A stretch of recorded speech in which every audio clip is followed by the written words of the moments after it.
हरियाणा के भिवानी की बेटी मनीषा की मां ने अब ऐसा खुलासा कर दिया है जिसे सुनकर सीबीआई का भी माथा चकरा गया है। और सीबीआई ने अब ऐसे आरोपी को पकड़ा है जिसने सभी के पैरों तले जमीन खिसका दी है। और मनीषा के कॉलेज जाने से पहले क्या मनीषा को पता था उसके साथ कुछ गलत होने वाला है? आज इस वीडियो में मैं आपको मनीषा से जुड़े सारे नए अपडेट्स बताने जा रहा हूं, सारी वो जानकारी आप तक पहुंचाने जा रहा हूं जो अभी तक शायद आप तक नहीं पहुंची है। इसलिए इस वीडियो को अंत तक जरूर देखिएगा और चैनल को सब्सक्राइब भी कर लीजिएगा। आदाब, नमस्कार, सत श्री अकाल, peace to be with you दोस्तों। मेरा नाम है जुनैद भाटी और आप देख रहे हैं द न्यूज़ फीवर।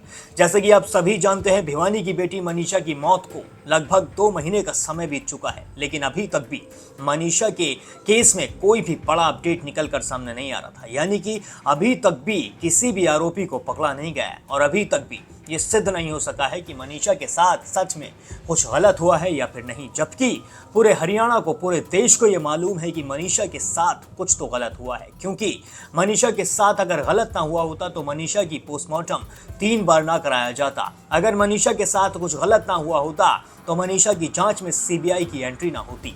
अगर मनीषा के साथ कुछ गलत ना हुआ होता तो पुलिस वालों को सस्पेंड न किया जाता। और मनीषा के केस में सीबीआई ने डाणी लक्ष्मण गांव में पूरे 22 दिन तक छानबीन की है, पूरे 22 दिन तक लोगों से पूछताछ की है। उस जगह पर भी सीबीआई पहुंची जहां पर मनीषा की लाश मिली थी। वहां पर जाकर सीन को पूरी तरीके से रिक्रिएट किया गया था और सभी से अच्छे से पूछताछ की गई। कई कई घंटों तक बुलाकर पूछताछ की गई, लेकिन अभी तक भी यहाँ पर एक कैरेक्टर ऐसा था जो कुछ भी बोलने से डर रही थी, जो कुछ भी कहने से सीबीआई के सामने कतरा रही थी। लेकिन अब वो सीबीआई के सामने खुलकर आ चुकी हैं और उन्होंने अगर ऐसा खुलासा कर दिया है जिसने सभी के होश उड़ा कर रख दिए हैं। और दोस्तों, ये कोई और नहीं, ये मनीषा की माता श्री ही है। जी हाँ, मनीषा की माता ने अब सीबीआई के सामने आकर ऐसी बात कही है जिसे सुनकर सीबीआई के भी एक तरीके से होश उड़ते हुए नजर आ रहे हैं। जब सीबीआई मनीषा की मां के पास पहुंची तो शुरुआत में तो मनीषा की मां कुछ भी कहने से डर रही थी, क्योंकि उन्हें लग रहा था कि अगर वो कुछ भी ऐसा कहती हैं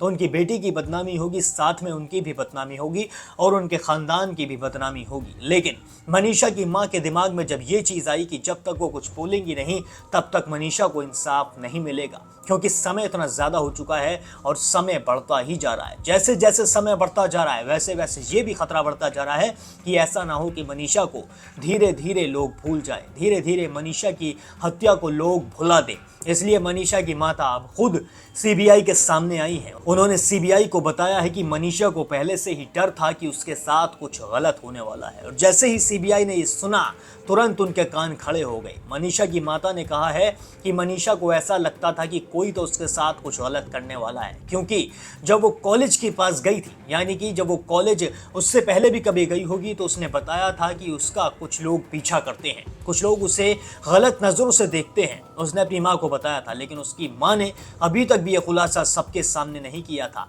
और जिस दिन मनीषा नर्सिंग कॉलेज पहुंची थी उस दिन भी मनीषा की तरफ कुछ लोग ऐसी निगाहों से देख रहे थे जो शायद सच में गलत थी।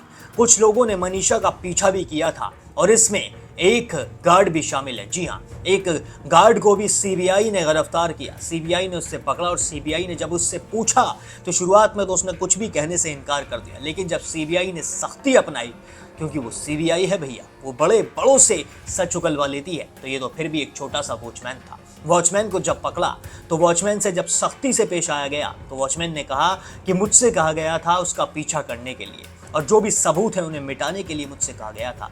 ये सुनते ही सीबीआई के दोबारा से कान खड़े हो गए।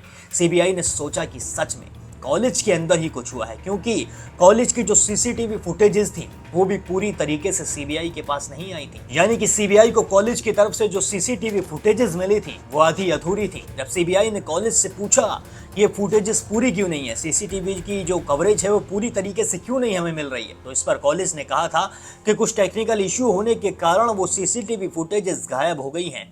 ये सुनकर भी ऐसा लगता है कि कॉलेज के प्रशासन की तरफ से सच में कुछ छुपाने की कोशिश की जा रही थी। और अब जब इस आरोपी ने इतना बड़ा खुलासा कर दिया है, जब इस वॉचमैन ने इतना बड़ा खुलासा कर दिया है, तो सीबीआई का माथा दोबारा से ठनकता हुआ नजर आ रहा है। हालांकि सीबीआई इस वक्त डाणी लक्ष्मण गांव में मौजूद नहीं है। सीबीआई 22 दिनों की जांच करके अब दिल्ली वापस लौट चुकी है और दिल्ली में आकर दोबारा से मनीषा के केस में छानबीन शुरू कर दी है सीबीआई ने। अब दिल्ली में इस चीज की छानबीन की जा रही है। अब दिल्ली में ये सब पता लगाया जाएगा। जितने भी सबूत सीबीआई ने वहां से इकट्ठे किए हैं, मनीषा के गांव से जितने भी सबूत इकट्ठे किए गए हैं, अब उनकी अच्छे से जांच पड़ताल की जाएगी दिल्ली में बैठकर। और ऐसा हो सकता है कि जल्द ही हमारे सामने एक ऐसा आरोपी निकल कर आ जाए जिसने मनीषा के साथ कुछ गलत किया था, क्योंकि अभी तक भी कोई भी ऐसा बड़ा ठोस चीज नहीं निकल कर आ रही है जिससे ये तय हो सके कि मनीषा के साथ गलत किया किसने था। सीबीआई ने उस बस ड्राइवर को भी हिरासत में लिया था जिस बस में मनीषा प्ले स्कूल से घर और घर से प्ले स्कूल जाया करती थी।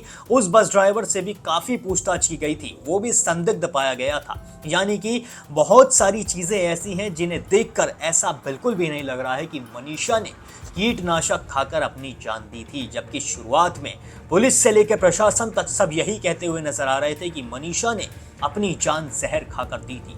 लेकिन सीबीआई ने अभी तक भी ऐसा कुछ भी नहीं कहा है। सीबीआई इस केस को पूरी तरीके से मनीषा हत्याकांड के तौर पर ही लेकर चल रही है। यानी कि सीबीआई कह रही है कि मनीषा की हत्या हुई है।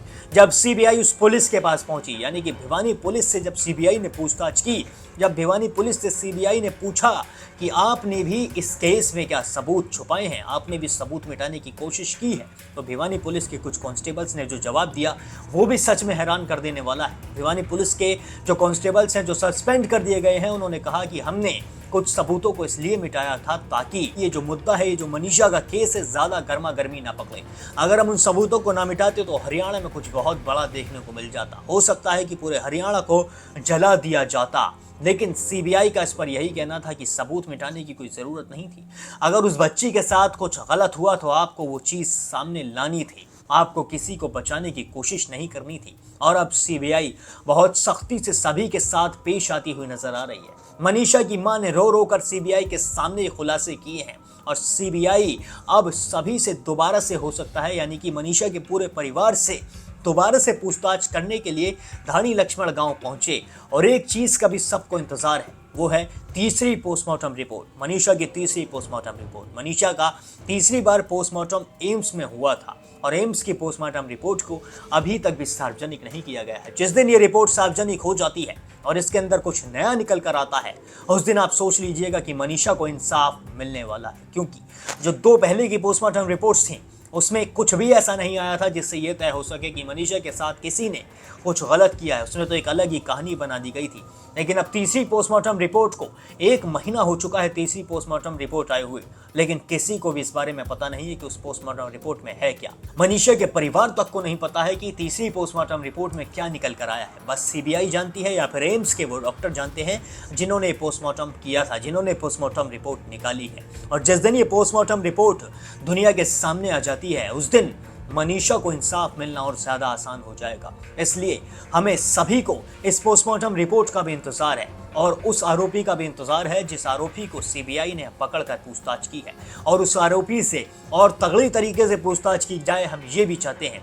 मनीषा को जल्दी इंसाफ मिल सके, हम ये भी चाहते हैं, क्योंकि मनीषा को जितनी जल्दी इंसाफ मिल सकेगा उतनी जल्दी मनीषा के परिवार को भी इंसाफ मिलेगा। क्योंकि मनीषा का परिवार अभी तक भी रोता बिलखता हुआ नजर आ रहा है। मनीषा के दादा ये कहते हुए नजर आ रहे हैं कि मेरी गुड़िया को जल्द से जल्द इंसाफ दिला दो। जो माँ अभी तक चुप थी, जो माँ अभी तक शांत थी, अब ऐसा लगता है उसके भी सब्र का बांध टूट चुका है। अब वो भी खुलकर सामने आ चुकी है। अब उस माँ को भी अपनी बेटी के लिए जल्द से जल्द इंसाफ चाहिए। अगर आप भी चाहते हैं कि मनीषा को जल्द से जल्द इंसाफ मिल सके तो कमेंट सेक्शन में जस्टिस फॉर मनीषा लिखना बिल्कुल भी ना भूलें, क्योंकि आपकी एक मुहिम मनीषा को इंसाफ दिलाने में कारगर साबित हो सकती है। बाकी सारे अपडेट्स के लिए अभी सब्सक्राइब कर लें द न्यूज़ फीवर और इस केस पर आप भी अपनी राय मेरे साथ साझा करना बिल्कुल ना भूलें।